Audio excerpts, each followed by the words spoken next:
di podcast Waskita. Transformasi Waskita, transformasi warisan kita, berawal dari kita, untuk kita, demi kejayaan Waskita.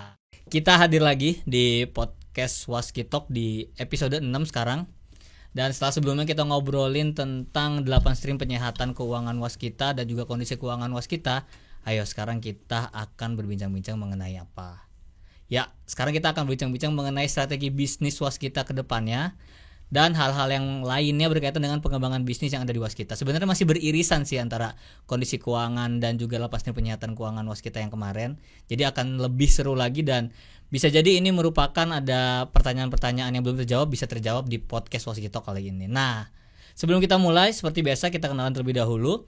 Saya Isbir, sebelah saya udah ada yang baru lagi nih. Yang baru lagi kemarin ada Kinan, kemarin ada Mbak Alvina, sekarang yang baru lagi. Silakan kenalan dulu dong, Mbak. Halo, saya Dizzy Betari, bakal nemenin Isbir di podcast Waskitalk. Terus di sini ada bintang tamu. Iya, sapa dulu dong. Disapa dulu. Mari kita sapa bersama. Ini selamat datang Bapak Septi.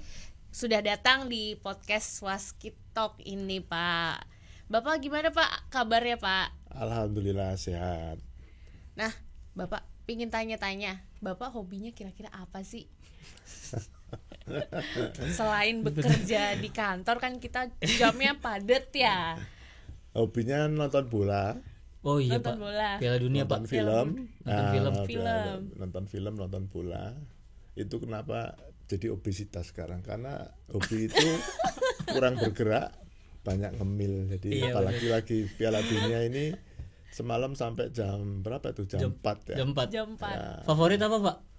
Jajan yang kalah lagi. Saja Indonesia ada, saya pasti Indonesia. Kita juga Indonesia. Karena nggak ada, saya milih Asia juga. Oh, Asia Jepang juga. Kebetulan. Jepang. Nah, Wah. Jepang kebetulan mengalahkan Keren dua mantan juara dunia, Iya, Jerman dan Spanyol. Ya. Tapi seru banget sih semalam sih, karena ada Banget.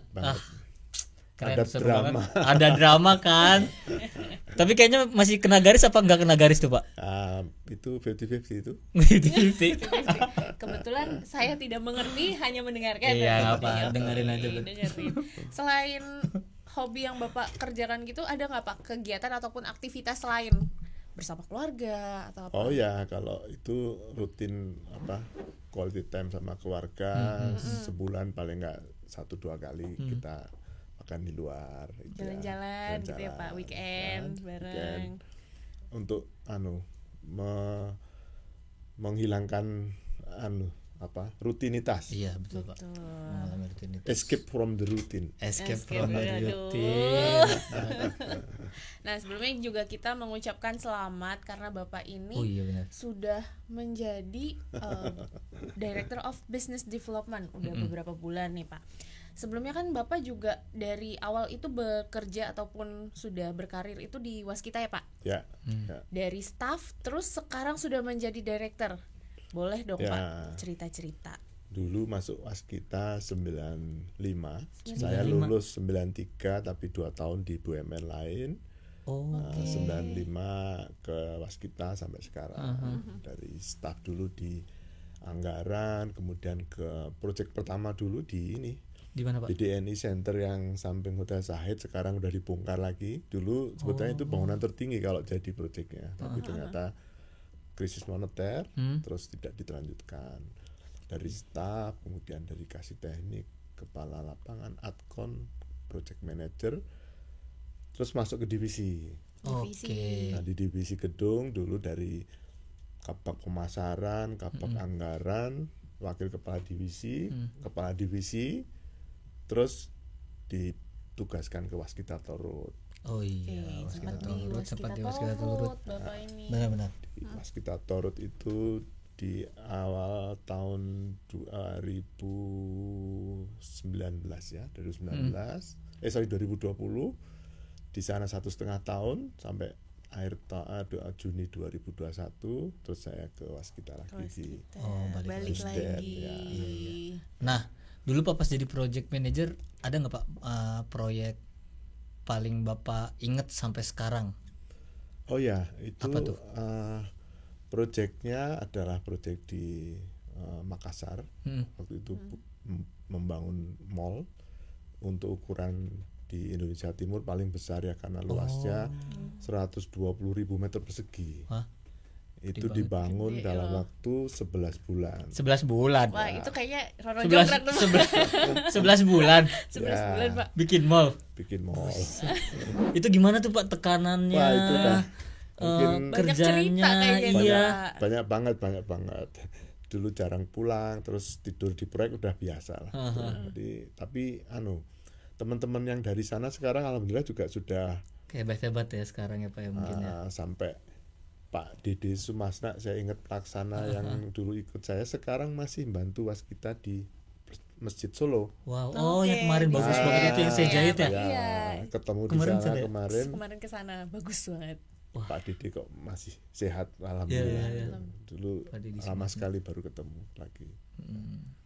Perjalanannya Bapak panjang berarti. Iya. Gimana Pak menjadi orang waskita dari tahun 95 sampai tahun 2022 turun naik, nah itu gimana tuh Pak? Ya, feel-nya? Alhamdulillah selama di waskita sudah melewati pasang surut ya. Dulu inget waktu Krismon 98, kemudian di 2008 kalau nggak salah. 2008 Pak ya Pak. Ya, 2010 gitu. Terus waktu pandemik, jadi 3 kali masa krisis. Alhamdulillah dua krisis yang pertama bisa dilewati dengan baik ya. Kita bisa recovery, dan krisis yang ketiga ini juga berproses menjadi waskita yang sehat kembali. Mudah-mudahan. Ini poinnya nih mau gue tanyain soalnya nih. Pertanyaan selanjutnya coba. Nah ini nih Pak. Sebenarnya sebelum kita menuju ke masalah pengembangan bisnis, sebenarnya aku pengen tanya juga sih Pak. Sebagian orang kan mungkin udah tahu kan kalau misalkan kondisi kita nih Pak yang sebenarnya seperti apa. Jadi mungkin dulu itu kita kan banyak banget nih Pak investasi jalan tol ya Pak ya. Terus mungkin harapannya ketika konstruksi selesai jalan tol ini bisa dilakukan strategic partnership dengan nilai di atas nilai konstruksi itu sendiri. Tapi kan kita nggak tahu tiba-tiba pandemi melanda di Indonesia tahun 2020 kan, dan itu akhirnya banyak sekali hal strategic partnership itu yang menjadi tertunda Pak, dan akhirnya utang kita semakin meningkat juga. Nah ini gimana nih Pak? Boleh diceritain nggak sih Pak sebenarnya kondisinya tuh seperti apa gitu? Ya, ini memang model bisnis baru yang dulu waskita kembangkan untuk mengenerate super growth. Jadi kalau tanpa pengembangan bisnis, growth kita ya 10-20% sudah hebat setiap tahunnya. Sehingga waktu itu manajemen yang lama bercita-cita untuk waskita memasuki fase super growth dengan mengembangkan bisnis jalan tol. Jadi WTR itu dibentuk memang sebagai aset recycler. Recycler. Jadi kita investasi di jalan tol, mengakuisisi jalan tol, menyelesaikan jalan tolnya, mengoperasikan, dan pada akhirnya dijual atau dicarikan strategic partnership. Kalau belum selesai sudah ada yang mau beli, ya kita lepas juga. Karena memang tidak seperti jasa marga yang didirikan untuk menjadi operator jalan tol. Kalau kita menjadi aset recycler, jadi kayak developer. Developer.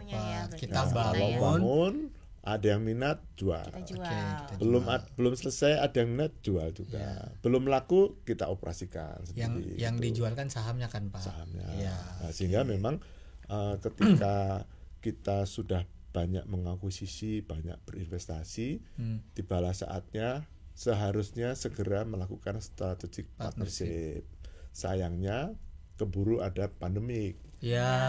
Sehingga investor mau masuk, ada pembatasan pergerakan penumpang, investor mau survei nggak bisa, LHR juga turun karena pergerakan manusia dibatasi, sehingga valuasi jalan tolnya turun, kinerja jalan tolnya juga tidak pada performa terbaiknya. Jadi kalau kita tetap mau jual, ada konsekuensi legal, konsekuensi hukum, konsekuensi komersial yang kita mungkin putuskan sebaiknya menunda investasi. Ya. Nah, sayangnya jalan tol ini kan investasi jangka panjang. Kita waktu itu membiayai dari hutang jangka pendek.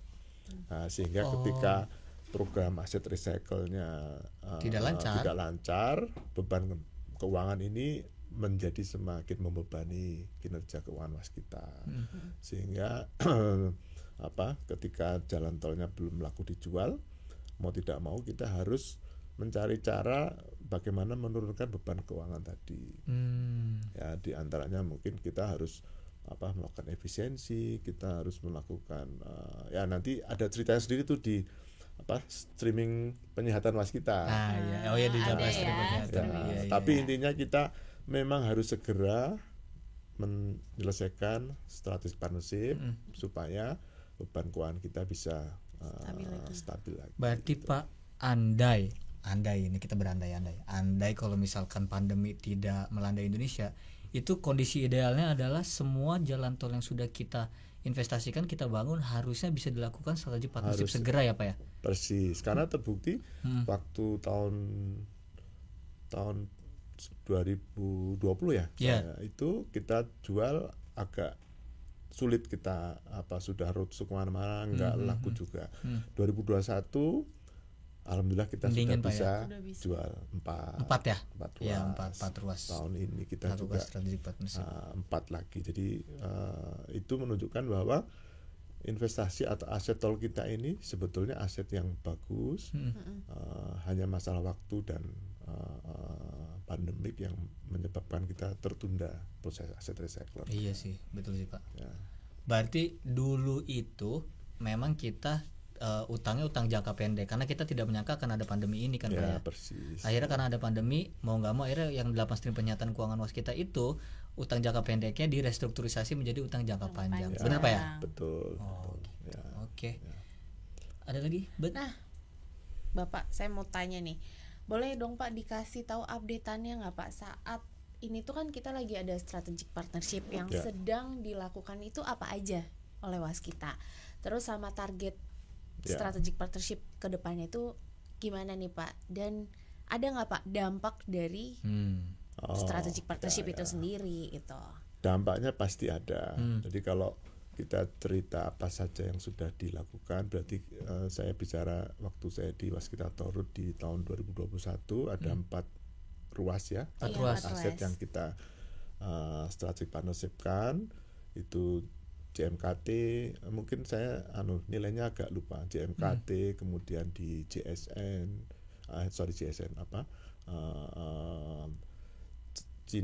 Serpong itu CSM ya? CSJ. CSJ. Aku juga nggak tahu. Cineri Serpong pokoknya. Ya. Terus ada CTP, ada CCT, ada Pajakan Pemalang, Kanci Pejakan, totalnya ada 8 ruas. Itu kira-kira menghasilkan dari strategic partnership itu ada tiga keuntungan yang didapat. Yang pertama, kita mendapatkan gain dari divestasi. Yang kedua, kita mendapatkan proceed dari divestasinya. Yang ketiga, kita berhasil melakukan dekonsol hutang kita. Jadi dari 3 itu otomatis akan menurunkan beban keuangan kita. Jadi kalau saya nggak salah ingat itu sekitar 29 triliun sudah kita hasilkan dari sejak 2021 kita melakukan strategic partnership. Ya, jadi lumayan juga itu, diantaranya menurunkan beban utang dekonsol itu sekitar 15 triliun. Lumayan. Wow, lumayan banget itu ya, 15 triliun. Alhamdulillah. Nah, jadi memang tapi belum selesai. Di tahun depan kita masih mentargetkan ada minimal 2 ruas lagi, yaitu Pemalang Batang dan Depok Antasari. Depok Antasari. Depok Antasari juga kita punya saham di situ juga Pak ya? Kita punya minoritas saham di situ bersama dengan yang lain. Kemudian sampai dengan 2025 menyisakan paling tidak ada 3 ruas yang harus kita structured partnership-kan. Memang belum habis juga karena di antara ruas yang kita miliki tidak semuanya akan layak untuk dicarikan partnership sampai dengan 2025. Ini nih lanjutan dari sini. Iya. Berarti sebenarnya banyak ya persyaratan-persyaratannya kalau misalkan kita Oh ya pasti ya. Oke. Nah, ini nih Pak. Tadi kan Bapak udah jawab mengenai strategic partnership tahun depan akan seperti apa, kemudian kondisinya seperti apa. Nah, kan seperti kita ketahui tadi saya baru cek juga sih Pak di RTI Business tuh kalau market cap kita tuh sekarang berada di 11,75 T. Padahal minggu kemarin kayaknya ada di 18 atau 17 gitu. 14 di 14,75 kayaknya Pak. Tapi ini kan aset market cap kita terbesar nih Pak daripada kompetitor konstruksi lainnya. Kalau saya cek tadi tuh. Nah, aset kita juga ternyata paling besar juga kawan, hampir mencapai 99 T menuju 100 T. Tapi memang kita punya utang yang lumayan besar juga nih Pak. Nah, menurut Bapak nih Pak, fenomena ini sebenarnya wajar nggak sih Pak? Utangnya banyak tapi market cap dan aset kita juga besar banget. Ada tanggapan nggak Pak? Iya, kalau market cap ini kan jumlah saham beredar dengan harga saham ya. Jadi memang jumlah saham beredar kita itu paling banyak di antara yang lain, sehingga otomatis memang market cap kita juga paling tinggi di antara BUMN karya. Nah, terkait dengan aset ini kan memang kalau neraca itu kan asetnya tinggi pasti dibalance dengan liabilities dan ekuitas tinggi. Nah, jadi kalau kita utangnya tinggi tapi asetnya juga tinggi, sepanjang asetnya lebih tinggi daripada utangnya, berarti secara finansial harusnya perusahaan masih sehat. Nah, tinggal bagaimana aset tadi itu pada saatnya harus bisa dilepas, dikonversi untuk menurunkan liabilitas, menurunkan utang tadi. Nah, waskita aset dengan aset yang dimiliki jauh di atas kewajiban hutangnya, sehingga salah satu aset terbesar dan utang terbesar itu memang adanya di waskita Torut. Itu kenapa kita punya tugas untuk segera melakukan aset recycle sehingga kewajibannya turun di WTR, otomatis secara konsol di waskita juga akan turun juga. Kalau utangnya turun berarti asetnya akan berkurang karena menurunkannya dari menjual aset. Sehingga itu yang saat ini dari mulai tahun lalu kita terus mempercepat aset recycler tadi. Jadi itu kira-kira dan tidak usah khawatir karena aset kita masih tinggi. Jadi kita masih punya kemampuan untuk menyelesaikan utang, hanya perlu waktu. Karena aset jalan tol ini kan harus diselesaikan dulu. Karena kalau belum selesai, investor akan melihat risiko konstruksi itu menjadi risiko yang biasanya para investor asing tidak mau touch ke sana. Jadi pengalaman kita melakukan aset recycle di waktu lalu, investor asing itu hanya mau melihat aset kita yang sudah fully operated. Sehingga kita di salah satu stream penyehatan waskita itu ada menyelesaikan tol-tol strategis, tol khusus supaya bisa segera dilakukan aset recycle. Kalau dari investor lokal dia bahkan ada yang mau dengan partially operated. Ada tuh. Ada yang mau. Ya, contohnya di waktu lalu dari Pelindo dia melalui anak usahanya membeli aset kita di Cibitung Cilincing, CCT apa ya? Yang belum selesai, tapi sudah partially operated. Kemudian Cimanggis Cibitung juga dari SMI belum selesai, dia ambil untuk menyelesaikan. Habis itu mungkin dia mau operate atau mau jual itu pasti sudah mendapatkan value yang lebih baik dari waktu dia mau posisi. Sampai sini paham, Bet? Paham ya. Gua enggak kayaknya. sedikit masuk nih. Iya, sedikit lah ya. Mengerti. Soalnya gede banget, ratusan T gitu. Lihat 1 M aja kayaknya belum pernah gitu kan. Ini T lagi angkanya, kan banyak gitu. Makanya. Nah, lanjut nih kan. Iya. Operator belakang boleh dilanjut gak? Gue lupa nih pertanyaannya nih. Nah ini nih Pak. Utang. Ini orang-orang waskita pada nanya nih Pak. Iya, apakah utang tersebut bisa lunas? Kemudian kondisi saat ini yang tadi Bapak udah jelasin sebenarnya. Ya udah, apakah utang tersebut ini bisa lunas Pak? Ya, karena asetnya masih lebih besar daripada utang. Jadi logikanya kalau asetnya itu tadi dicarikan strategic partnership, otomatis utangnya juga bisa lunas. Ya.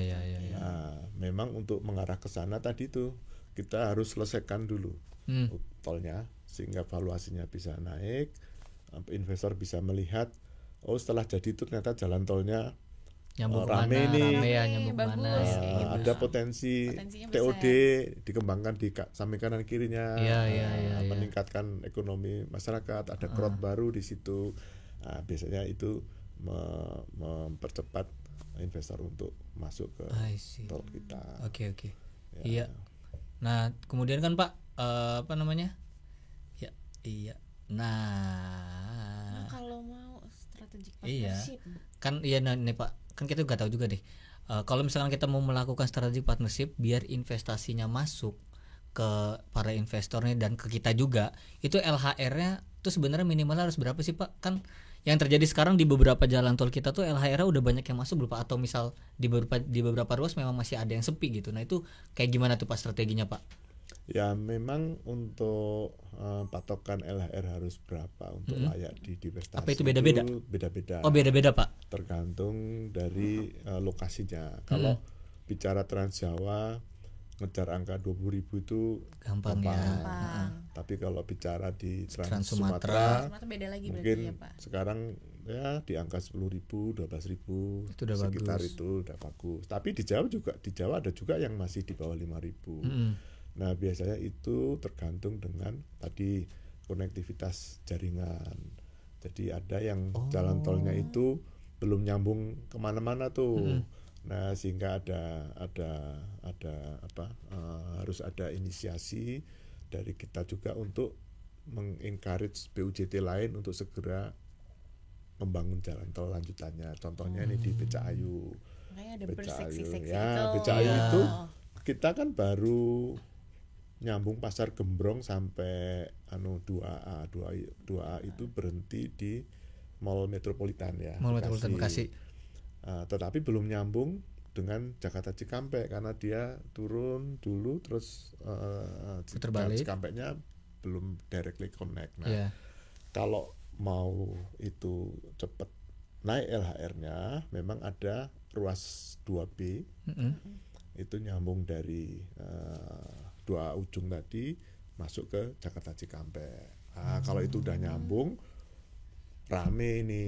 Oh gitu. Berarti iya berarti sebenarnya kayak dampak sama BUJT lain juga ada ternyata. Memang untuk bisa nyambungkan itu masih butuh investasi baru, which is kita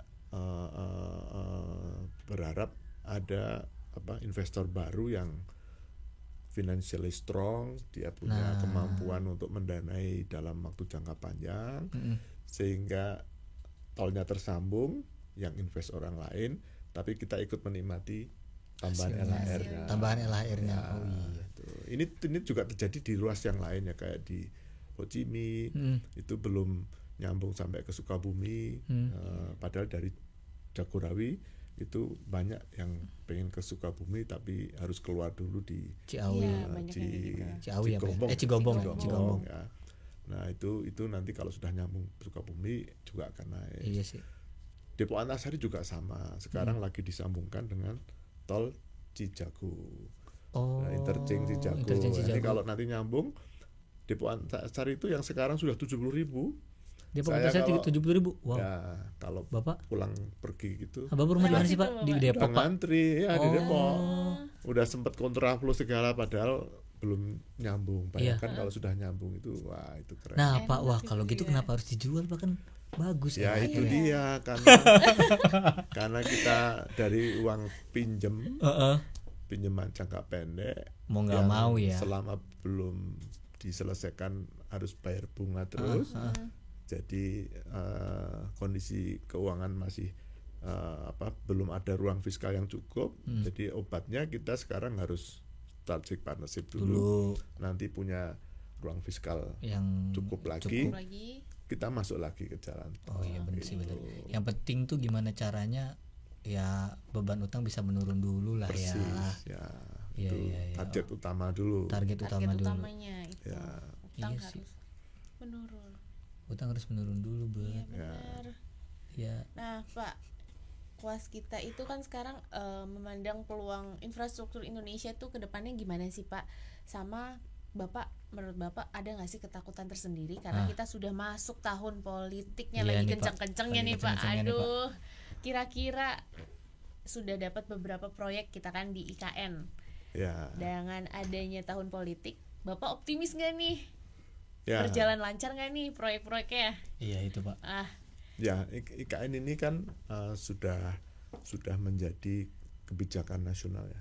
Sudah dituangkan dalam undang-undang yang artinya mengikat kepemimpinan nasional siapapun nanti presidennya. Oh, gitu, Pak.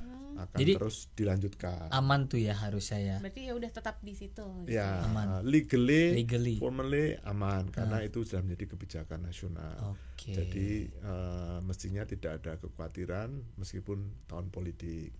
Dan memang Waskita juga tidak hanya fokus ke IKN saja, meskipun di IKN sendiri kita sudah sekarang mungkin sudah ada 2, something ya. 2, something Pak ya. 2,3 triliun kurang lebih. Dari target kita minimal 4 triliun. Minimal 4 di tahun ini. Berarti sekarang masih ada tender-tender Pak ya? Ya, kita sudah terendah di beberapa paket, tapi mungkin jangan nanti dibocorin dulu Pak, jangan dibocorin dulu. Tidak seru. Makanya jangan dibocorin dulu Pak. Nunggu kita dapat kontrak baru. Soalnya kompetitor suka masuk di menit-menit akhir Pak. Hati-hati Pak. Makanya saya cuma mengindikasi bahwa kita punya target di minimal di 4 triliun dan itu untuk tahun ini masih akan dilanjutkan sampai ke tahun ke depan. Dan di tahun politik yang tadi dikhawatirkan itu sebetulnya juga sudah kita antisipasi. Jadi kita sadar bahwa itu kan hajatan 5 tahunan. Iya, hajatan 5 tahun. Di 5 tahun yang lalu juga ada tahun politik, tapi kita tetap survive, tetap dapat kontrak baru. Dan bahkan di tahun ini Waskita sudah mengantisipasi dengan entering the global market. Jadi kita sudah tender di luar negeri yang insya Allah juga ini belum saya bocorin tapi saya udah tahu belum sebagai orang internal nih Pak. Jangan belum tahu juga kalau itu sudah efektif kita bisa kelola proyeknya mungkin bisa untuk makan 1 tahun ke depan gitu ya. Untuk antisipasi kalau itu yang kita tunggu-tunggu ya. Kalau nanti di tahun politik ternyata anggaran pembangunannya turun, kita memang harus sudah punya tabungan kontrak baru. Nah, tabungan kontrak barunya tuh yang masih dirahasiakan, jangan dibocorkan. Mau tahu apa? Dahulu. Nanti ya, tunggu aja. Baca berita terus Pak. Di IKN juga kita proyek juga lumayan ya Pak ya. Ya lumayan juga. Lumayan dan tadi tuh divisi gedung sudah, infra juga sudah, dan kita masih nunggu pengumuman di bulan Desember ini. Di bulan Desember. Ada pengumuman apa lagi nih? Iya, semoga berita baik ya Pak ya. Amin. Kan kalau nggak salah sampai sekarang pun kita juga dari BUMN karya lainnya tertinggi kedua terbesar ya Pak ya. Kedua. Untuk NKB di IKN ini kan. Ya. Karena belum diumumkan semua, mudah-mudahan kalau semua diumumkan ya kita paling besar lah. Amin. Kalau bisa nomor 1 nanti. Iya, dikit lagi nih. Ya, mudah-mudahan. Ya. Oke, ini tadi ada beberapa proyek berarti Pak ya di IKN Pak ya? Sudah yang on hand kan ada 3 ya. 3 ya, gedung sekretariat negara ya. Terus jalan penghubung dan jalan tol ada 2. Yang sekarang lagi ditunggu ini ada 3 paket lah. Ada 3 paket. Ya. 3 paket sekitar bisa lah target 4. Ya, insya Allah. Insya Allah. Mari kita berdoa bersama ya kawan-kawan, terutama untuk para insan Waskita. Amin. Amin. Iya. Oke. Nah, tadi sih Pak sebenarnya agak nyambung juga nih. Jadi kan memang performance Waskita juga tidak terlepas dengan gimana kinerja dari anak perusahaannya itu sendiri kan. Ada kita punya Waskita Beton Precast, Waskita Karya Realty, Waskita Karya Infrastruktur, dan juga ada Bapak juga udah pernah di Waskita Toll Road. Nah, ini sebenarnya kolaborasi antara anak perusahaan dengan holding tuh ada nggak sih Pak? Kan kalau misalnya sekarang kita ke IKN harusnya kan kita ada Waskita Beton Precast tuh deket situ biar kita bisa kerjasama kan. Atau mungkin kalau kompetitor sebelah nih kan Pak ada LRT, dia buat apartemen untuk melalui anak perusahaannya kan. Iya. Kalau Waskita ada nggak tuh Pak? Ada nggak? Ada dong, kita kayak juga gimana tuh Pak? punya di misalnya di waktu kita mengembangkan Cibitung Cilincing, kita juga mempersiapkan lahan pengembangan untuk Waskita Realty di sana sekitar 300 hektar ya. Oh iya. Itu sudah WKR. mulai dibangun untuk landed house, sudah mulai dijual juga. Saya dengar malah juga ditawarkan kepada pegawai untuk pengambilan itu. Karena harganya dapat diskon dan murah Pak sebenarnya. Jadi teman-teman yang belum punya rumah nih bisa nabung dapat diskon lagi. Nah, diskonnya lumayan. Boleh tuh sebutin aja namanya apa sih Pak? Perumahan apa? Fasaka. Bukan Fasaka Bali sih. Bukan Fasaka. Apa ya? Nanti harus di podcast lagi. Iya kayaknya kita harus supaya podcast bisa lagi nih. Teman-teman semua tahu bahwa kita punya opportunity untuk beli rumah sambil menyelam minum air. Jadi karena kita waktu itu pernah ditawari. Ditawarin, diskonnya Pak. lumayan. Diskonnya lumayan. Dan bukan itu saja, kita juga seperti misalnya Waskita Karya Infra, dia mengembangkan pembangkit listrik ya. Itu yang bangun proyeknya juga divisi infra. EPC ya. Waskita Toll Road juga yang bangun jalan tolnya divisi infrastruktur. Jadi itu kan bagian dari kolaborasi antara anak dengan induk. Nah, anak dengan anak juga ada kolaborasi.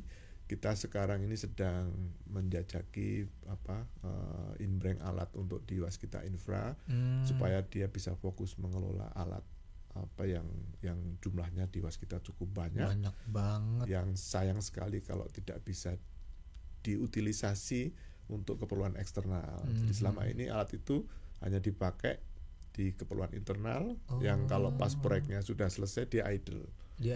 Padahal market di luar ada. Padahal kita bisa nyewain gitu ya. Nah, makanya sekarang terpusat di anak perusahaan itu. Ini mudah-mudahan bisa menjadi sumber pendapatan baru yang pada akhirnya nanti bisa untuk memperbaiki kinerja Waskita keseluruhan. Menarik. Termasuk untuk WKI juga kemarin menginisiasi di B20 yang di Bali. B20 kemarin tuh yang Bali tuh. Ya, tanda tangan itu 2000 giga ya. 2000 giga. 2000 mega. 2000 mega itu untuk ukuran di Indonesia paling besar banget. Nah, itu tenaga surya. Tenaga surya. Jadi kita akan mendukung juga EBIT ya, energi baru terbarukan, dan memang sekarang dalam proses desain, proses partnership dengan investor potensial. Harapannya sih seiring dengan waktu nanti kita bisa realisasikan. Itu juga nanti menjadi tambahan pendapatan bagi anak usaha kita. Oke, gimana caranya di anak perusahaan pun lebih pemasukannya banyak juga Pak ya, strategi-strateginya biar bisa bantu kita juga kan. Saling bahu membahu. Nah Pak, bagaimana nih dampak inflasi terhadap Waskita? Karena kan dengan adanya inflasi ini otomatis biaya konstruksi juga naik. Terus lagi nilai kontrak dari pemberi kerja tetap atau gimana nih Pak? Sama kan yang namanya jalan tol itu kan dengan adanya biaya inflasi pasti akan naik nih otomatis. Terus kayak misalkan tiket karcis ya? Iya, tiket masuk jalan tol. Nah itu naik juga atau enggak? Tapi kan nggak bisa tuh Pak karena ada peraturan kan. Nah itu gimana ya? Gimana juga itu Pak? Kan gimana apakah? Ya, memang saya jawab yang terakhir dulu bahwa memang kenaikan tarif tol itu dijamin oleh pemerintah. Setiap 2 tahun kita boleh mengajukan. Setiap 2 tahun. Per 2 tahun. Dan itu basisnya ada inflasi. Salah satunya. Berarti inflasi terjadi berapa? Itu juga kenaikan yang kita akan mendapatkan pada 2 tahun dari pemerintah.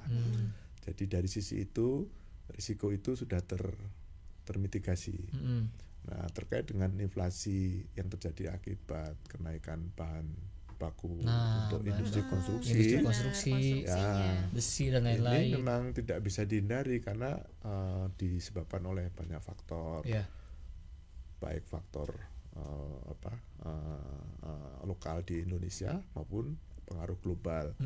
Perang Rusia Ukraine itu juga itu ngaruh juga. Jadi inflasi itu penyebabnya ya. Kalau saya juga dulu pernah di sekolah itu diajari itu salah satunya ada karena supply and demand yang tidak seimbang. Terus ada kenaikan harga bahan baku tertentu yang juga di luar kewajaran. Yang ketiga karena uang beredar itu lebih besar daripada yang dibutuhkan oleh masyarakat. Itu tiga-tiga ini menyebabkan inflasi juga. Nah, kalau di bisnis konstruksi lebih kepada penyebab yang pertama tadi ada perang di Rusia Ukraine, yang itu berarti rantai pasok di seluruh dunia terganggu nih. Ngefek juga sampai ke Indonesia. Nah, yang kedua karena ada kenaikan bahan baku material konstruksi. Nah, memang Menteri PUPR sudah memberikan green light bahwa kontraktor yang terimbas karena kenaikan harga bahan baku tadi boleh mengajukan klaim eskalasi. Klaim eskalasi. Ini oleh teman-teman di unit bisnis mestinya sudah ditindaklanjutin dengan mengajukan permintaan untuk penyesuaian harga. Dan di sisi itu kita sebagai perusahaan yang bergerak di bidang jasa konstruksi harus juga memperbanyak kontrak-kontrak payung nih. Jadi beberapa material utama yang volumenya banyak diperlukan oleh banyak proyek, ini biasanya sudah ada kontrak payung yang dalam waktu tertentu dia harganya bisa kita maintain untuk tetap. Misal katakanlah harga cabai 1.000, kita kontrak payung setahun, berarti selama 1 tahun itu nggak boleh naik tuh Pak. Mungkin waktunya nggak sampai setahun begitu ya, karena kan mereka juga tidak mau absorb risk yang tidak bisa dikalkulasi secara finansial ya. Jadi mungkin waktunya ya 2 bulan, 3 bulan, tapi itu sudah cukup untuk kita memitigasi risiko kenaikan harga. Setidaknya kalau misalkan ada hal tiba-tiba mendadak itu nggak langsung naik yang ini Pak ya. Jadi kita juga ada tahapannya juga, ibaratnya kayak gitu ya Pak ya. Langsung naik berek kayak gitu. Nah, ini nih Pak yang lagi kita tunggu-tunggu nih Pak. Sebenarnya ada update nggak sih Pak mengenai korporasi Waskita, terutama tentang masalah right issue nih Pak? Ya ini memang sudah berproses. Kita sekarang ini dalam proses menunggu penetapan harga penetapan harga right issue-nya. Harga right issue-nya. Kalau itu sudah keluar, berarti proses berikutnya adalah kita melakukan penawaran kepada publik melalui HMETD, memesan efek terlebih dahulu.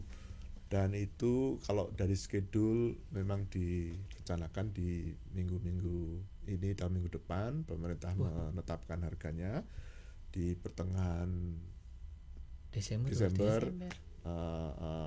Kita melakukan right issue-nya. Diharapkan di akhir Desember selesai prosesnya. Mudah-mudahan ini on the track. Kita berharap tidak ada kendala yang tidak bisa. Karena hasil right issue juga akan kita gunakan untuk modal kerja kita ke depannya Pak ya. Iya, jadi ini kan bagian dari usaha kita untuk menjaga proporsi kepemilikan saham publik dibanding saham pemerintah yang sekarang di 25-75% ya. Kalau right issue ini bisa diserap semuanya oleh saham publik, berarti komposisi itu masih bisa tetap di 25%, 75%. Harapan ini mudah-mudahan bisa kita jaga. Amin. Nah, apa nih Pak yang bisa dibantu sama insan Waskita Pak mengenai right issue ini? Yang pertama, ini tugas Mas Isbir dan kawan-kawan. Tugas saya. Tugas saya. Juga teman-teman waskita harus menghembuskan berita positif tentang waskita. Nah, sebetulnya harus banyak sekali pencapaian kita yang banyak hanya diketahui oleh insan waskita sendiri. Ini tuh kayak Masjid Syekh Zayed itu salah satunya tuh Pak. Iya. Semua orang tuh pada terpukau akan Masjid Syekh Zayed kan, wow. Tapi itu tuh yang nggak tahu itu siapa yang buat, kita waskita yang buat. Karena yang beredar kan nggak ada identitas waskita di situ. Nah, ini teman-teman yang kreatif bikin konten-konten ini biasanya kan yang anak muda-muda nih. Iya betul Pak. Bikinlah itu yang betul Pak. Nanti di akhirnya muncul logonya waskita. Logonya waskita. Kita udah pernah nayangin. Nih Pak, konten kreator Pak. Betari Pak. Iya, Betari harus bikin yang lebih banyak lagi. Iya, bikin reels. Kemarin udah ditayangin di sosmed kita, udah ada. Jangan di sosmed aja, di sosmed lu juga. Udah ada. Iya, dengan followers 30k Pak. Ya, itu yang paling gampang dan bisa dilakukan oleh semua. Nah, yang kedua, teman-teman yang bertugas di proyek terutama yang menjadi ujung tombak produksi, itu harus bisa menjaga dan menghasilkan kualitas yang baik. Karena produk yang baik itu akan dinilai dan diapresiasi dan menjadi sarana marketing yang paling efisien. Tidak perlu biaya. Iya. Misalnya proyek hasilnya bagus, orang itu yang bikin siapa? Waskita. Berarti yang bangga juga word to mouth ini bisa menjadi sarana marketing yang paling murah. Iya, betul. Terus teman-teman yang ada di corporate office juga sama. Kita banyak sekali inovasi. Oke, terakhir penutupan. Udah terakhir ya? Udah terakhir. Iya makanya. Baru ngobrol bentar. Ini loh Pak, Bapak tuh diundang ke sini sebenarnya disuruh Pak Wiwi. Jadi sebelumnya episode 5, Pak ngundang siapa kita? Pak Septik, kamu harus undang. Ngomongin masalah business development. Oh, siapa? Siap nih. Harapan dari Bapak Septi secara pribadi untuk kondisi waskita, terus buat harapan Bapak untuk seluruh insan waskita, apalagi nih rekan-rekan yang ada di CO ataupun ada di project. Ya. Ini dan mikir dulu ya. Jadi gini, tadi saya cerita kalau kita pernah krisis 3 kali. Termasuk sekarang. Ya, ini yang ketiga. Dan bisa recover. Ya, duanya bisa recover sekarang menuju. Itu hanya bisa kalau apa? Kalau semua orang bahu membahu. Itu harapan yang pertama. Jadi kita bahu membahu untuk melewati masa krisis. Yang kedua, ibarat ini naik sepeda. Krisis itu jalannya naik, sepedanya sepeda ontel, bawa beban berat. Kayak pegel banget akhirnya. Capek banget bisa sampai ke ujung dan ketemu jalan yang turun. Terjal itu kalau beban berat tadi diringankan, dibagi dengan yang lain. Dibagi itu ya misalnya kita dengan kolaborasi, dengan sinergi anak dengan induk, antar anak, sehingga beban berat tadi bisa ringan. Terus sepedanya yang tadinya ontel dimodifikasi dengan teknologi, dengan IT, dengan industri 4.0, dengan digitalisasi. Ada polesannya. Sehingga jadi sepeda listrik misalnya. Jadi ada gasnya sekarang. Jadi kita untuk listrik sendiri. Ontelnya bisa tidak terlalu berat. Itu sampai di ujung.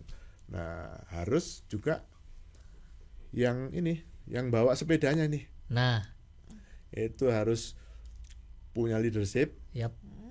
Semua insan waskita di levelnya masing-masing. Iya, betul. Nah, kalau jadi kepala divisi ya membawa divisi harus bisa menjadi leader untuk divisinya. Kalau di konten kreator, nah itu kan ada koordinatornya juga. Nah, dia juga bisa menjadi leader di jajarannya. Supaya sepeda ini nggak belok-belok tapi straight sesuai jalannya, menuju tujuan yang ditentukan bersama. Terakhir, jangan lupa berdoa. Nah, itu yang penting. Itu paling penting. Iya. Jadi intinya kalau misalkan kita semua menjalankan porsi kita masing-masing, Persis. bahu membahu bekerja sama di seluruh insan dari atas ke bawah, insya Allah Pak ya, kompak. Gitu, Insya Allah kita bisa melewati ini semua Pak ya. Insya Allah. Dan berdoa tuh, jangan lupa berdoa terakhir.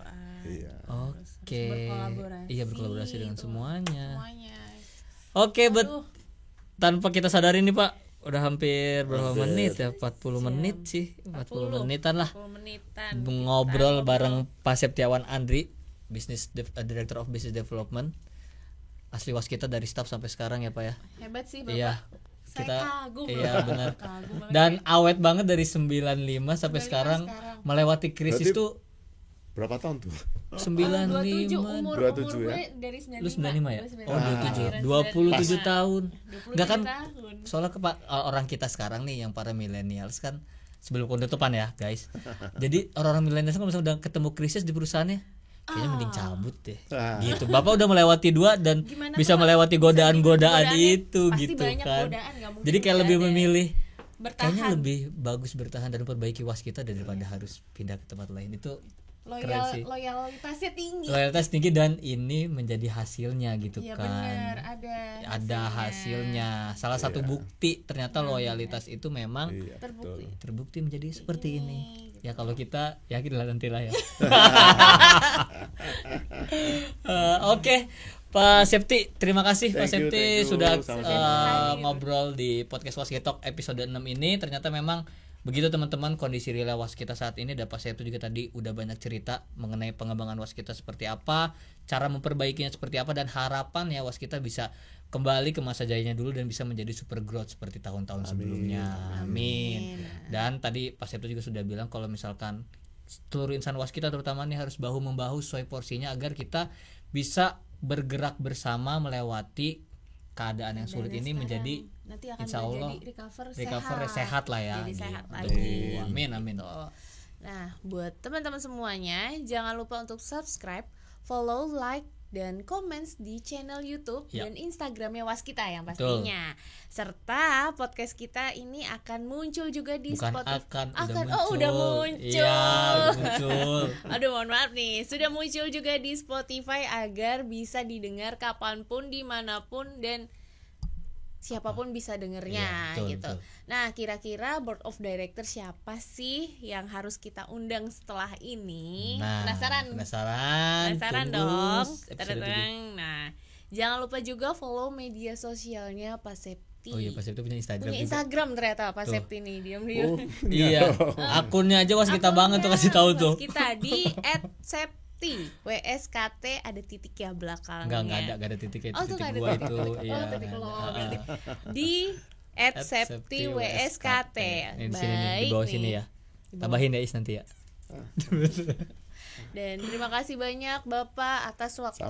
Sama-sama. Kita Thank udah you. ngobrol Terima kasih, panjang Pak Septi. lebar, mendapatkan ilmu juga Betul, di sini. ilmu. Tetap semangat yang penting ya. Tetap semangat kita semua Pak, dari Bapak sampai kita sebagai officer nih harus Iya, tetap Bapak. semangat. Sukses dan sehat selalu. Thank you. Pak sama-sama. Septi, kita Salam bareng sehat. salam sehat semua. Kita bareng-bareng dulu Pak untuk Kita- ya apa sih ini namanya? Tagline. Jargon ya. Tagline ya itu Tagline-nya.